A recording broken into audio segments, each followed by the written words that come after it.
저도 사실 무례한 말에 아무 말 못하고 많이 울었던 사람이거든요. 그래서 더 관심을 가지게 됐고요. 소통을 가르치면서 이런 고민을 털어놓으신 분들이 정말 많았거든요.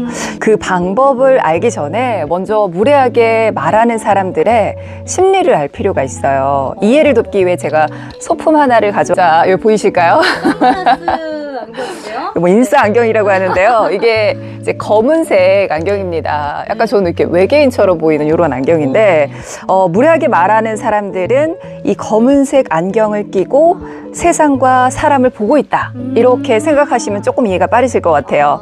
그러니까 그분들의 마음에 불안, 분노, 열등감, 두려움, 이런 부정적인 감정이 가득 좀 차 있는 거죠. 그러니까 마음에 불안이 많으니까 상대가 위협하는 걸로 느끼고, 마음에 분노가 많으니까 상대가 무례하게 보이는 거예요. 그리고 열등감이 많으니까 상대가 나를 깔보는 것처럼 느껴질 수 있죠. 그러니까 있는 그대로 보지 못하고 이렇게 왜곡해서 보는 거죠. 말을 잘하기 위해서는 여러분들 이 사람의 심리에 대해서 조금 알 필요가 있거든요. 그래서 이 무례한 사람들의 말을 분석해 보니까 4가지 말을 잘하는데요. 단, 조, 평, 판. 즉 단정, 조언, 평가, 판단. 이런 말을 많이 합니다. 예를 들면 넌 늘 항상 이기적이야. 이게 단정의 말이죠. 내 말대로 해. 네. 이런 조언. 네. 네. 너 때문에 되는 게 하나도 없어. 판단. 네가 생각이 없어서 그래. 평가. 듣기만 해도 화가 나죠. 네. 넌 항상 이기적이야. 이렇게 단정을 많이 하는 사람들의 심리는 무엇일까요? 한마디로 자꾸 단정 짓는 사람, 늘 항상 넌 이기적이야, 뭐 게을러, 뭐 이런 거 있잖아요. 이런 사람들은 불확실한 것이 불안하기 때문에 빨리 결론을 내리려고 하는 거거든요. 그러니까 마음속에 불안이 큰 거죠. 그러니까 내 말대로 해, 이렇게 아까 조언하는 사람들 있잖아요. 그 사람을 자신의 유능함을 인정받고 싶어 하는 거예요. 어떻게 보면 열등감이 있을 수도 있는 거죠. 그리고 너 때문에 되는 게 없어, 이렇게 판단하는 사람들은 이제 명확한 결론이 있어요. 어떻게 보면 혼란스러움에서 빠져날 수 있는 거고요.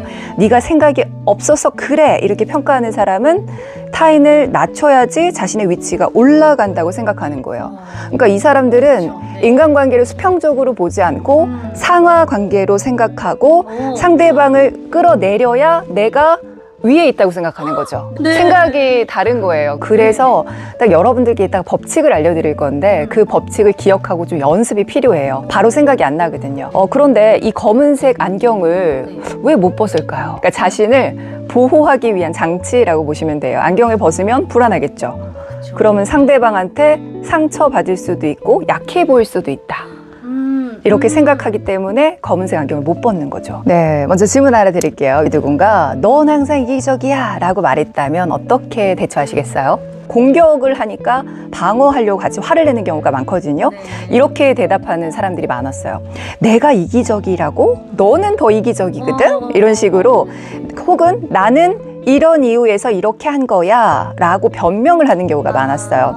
근데 이렇게 말하는 것이 오히려 불난 집에 기름을 붓듯이 서로의 화를 부추기게 되고 관계를 악화시킬 뿐이거든요. 그래서 일단 무례한 말을 들었을 때는요, 뜨거운 감정을 잠시 식혀야지만 현명하게 말할 수 있어요. 아까 소리 지르고 따진다고 하셨잖아요. 그러니까 감정 컨트롤이 안 되면 서로 막말을 하게 되죠. 나의 생각, 타인의 생각이 다른 거잖아요. 그래서 이걸 분리해서 생각한다면 그거는 그 사람의 주관적인 생각이지 내 생각이 아니야. 나 그런 사람 아닌데 왜 그렇게 생각했을까? 이렇게 생각하면 화가 덜 날 수 있고 오해도 풀릴 수가 있거든요. 여러분들께서 딱 어떤 방법을 취해야 될까? 아까도 말했지만 화가 나면 아무 생각이 안 나고 머릿속이 하얘지잖아요.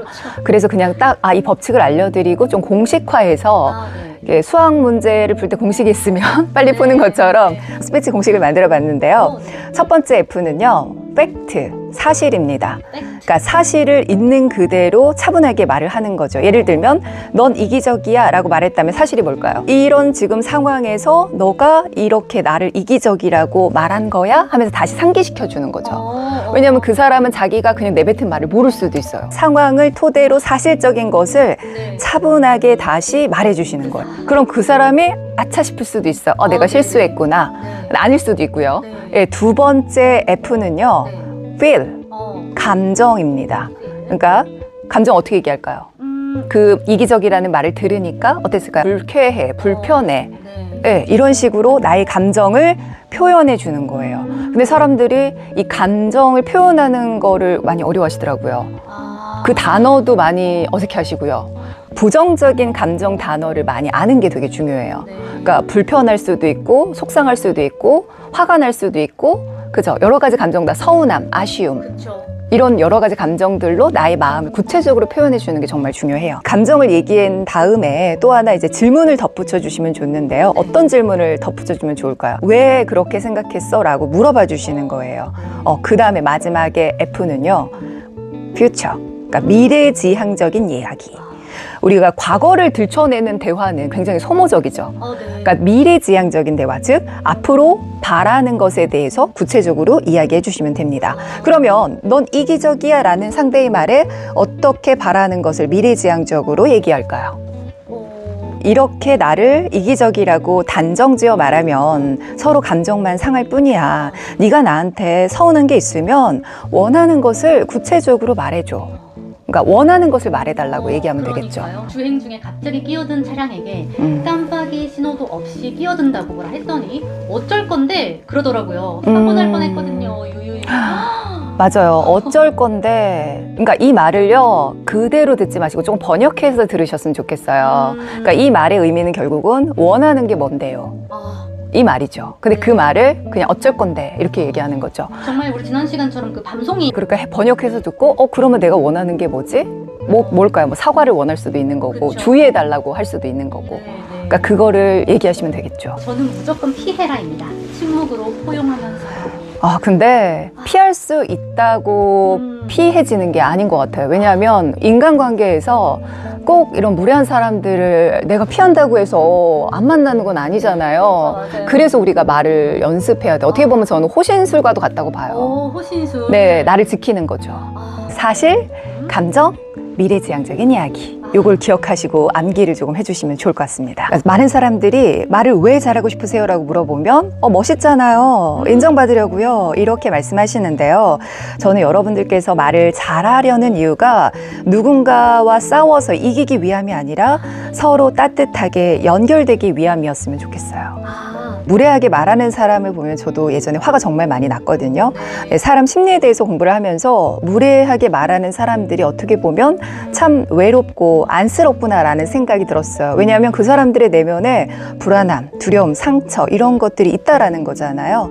얼마나 스스로도 힘들까. 상처받지 않으려고 강한 척하고 내면을 들키지 않으려고 꽁꽁 벽을 쌓고 대하니까 정말 관계도 어렵겠구나 이런 관점으로 바라보니까 무례하게 화내며 말하는 사람들의 말이 화가 아니라 내 말 좀 알아달라고, 내가 원하는 것 좀 해달라고 이렇게 플리즈, 간곡한 부탁으로 번역해서 들리더라고요. 그러니까 플리즈로 들으시면 돼요. 네, 여러분 말이 해, 말의 변화로 관계도 풀리고 인생도 술술 풀리는 복된 2026년이 되길 응원하겠습니다. 네.